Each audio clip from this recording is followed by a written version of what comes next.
So let's take advantage of the fact that you're both serving on the Energy Committee, and let's talk a little bit about issues that might be percolating through that committee. Let's start with you, Senator Simonson, as the lead member on that committee.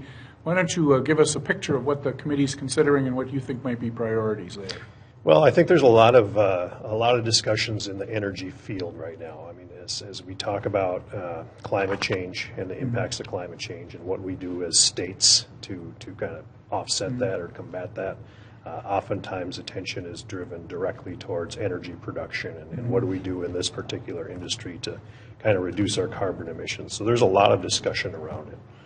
But at the same time, energy policy is complicated, and it's certainly, you have to be careful because what you put into law has a really significant impact on our commercial, industrial, as well as our residential ratepayers. So I think my perspective on energy policy is that you have to be pretty pragmatic about how you go about it. So we're having discussions, and I think the bill that Senator Osmick has assembled is a good representation of generally pragmatic policy. I don't necessarily agree with everything that's in his bill, but I think as we move forward, we're all aware of the fact that the energy world is changing.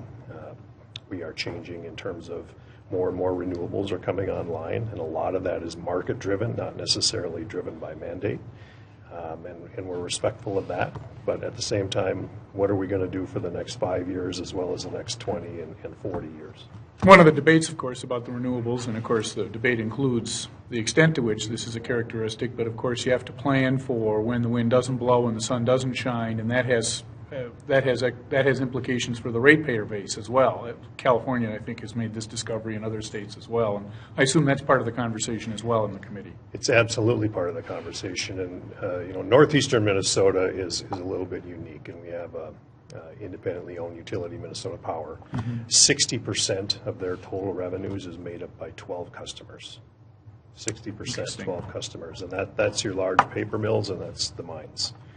And to put that into kind of perspective, if you take one operating iron mine 24/7, 365 days a year, the energy that they use is equivalent to the energy that the whole city of Minneapolis uses in 1 year. Same amount of energy. That's just one mine. So that's one of the 12. And what they need is affordable, reliable energy 24/7. So we're not at a point yet where we have the technology to run 24/7 on just renewables. So we have to have base load, and we're sensitive to that. And it's not that we continue to. It's not like we're standing up and advocating for these industries necessarily, but this is our economic base. This is where it's reality. Thousands of jobs are in northern Minnesota. So we have to be careful about how we go about this. Well, I'm really proud of the work that our committee has done this year, and I commend Senator Simonson. He's been very much a partner, I consider a partner in getting some good policy changes done. We sent out a separate bill on energy storage, which starts us down the path of having energy storage as part of our integrated resource planning. That could be something that unlocks renewables to become even more efficient, that when the sun isn't shining and the wind isn't blowing, that we have blowing, that we can have backup battery or other storage systems. But that came out of committee. Unfortunately, our friends in the House monkeyed with it, so we're sort of dealing with that situation now. But our omnibus bill, 3 out of the 4 minority members voted in favor of it coming out of committee. And one of the key features in that bill, and is going to be in our Jobs, Energy, and Commerce bill on the Senate floor on Monday, is dealing with community solar gardens.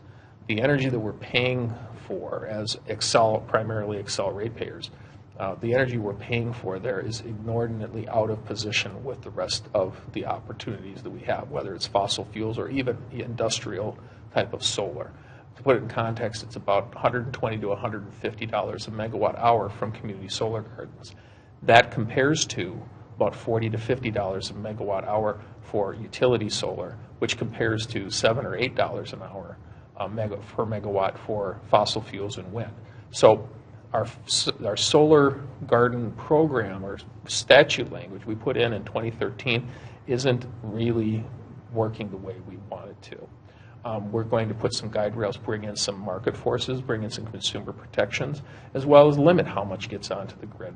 Because as you have that discrepancy, somebody has to pay for that differential, and that's primarily ratepayers paying for that. These are hidden costs that impact not only the people at home, but also, like Senator Simonson said, talking about these large industrial folks that around, in this case, around the metropolitan area, pay lots of bills for this type of energy. So we have a lot of good provisions. There's a few things we won't always agree upon within a bill, and that's normal. But I think we're getting down the path of having a very bipartisan bill, and hopefully we'll get it off the Senate floor on Monday. Presumably there's a bill that will come out of the House, and then there will be a conference committee process. Is that how that works? Yes, there is. That right now, actually, I think today or yesterday, I was watching the House to watch what they were doing. They did complete their companion, their Jobs, Energy, and Commerce bill. So we'll take ours up on Monday, and then the conference committee process will begin. When do the committees get appointed, and how does that process work? Tell our viewers a little bit That about starts up relatively soon. I believe it's in the May 1st area where we start doing the conference committees. I don't think we could do them a little earlier, but there's no sense in doing that. But we will spend a good deal of time ironing out the differences in all of those bills and get them to the governor and hopefully get out of here on time. Thoughts on the conference committee process or any of the related issues? Well, I will say I'm also hopeful we get out of here on time. We actually have a viewer who wants to know, what are the chances for a special session? You want to weigh in on that? It's always 50-50 on this one.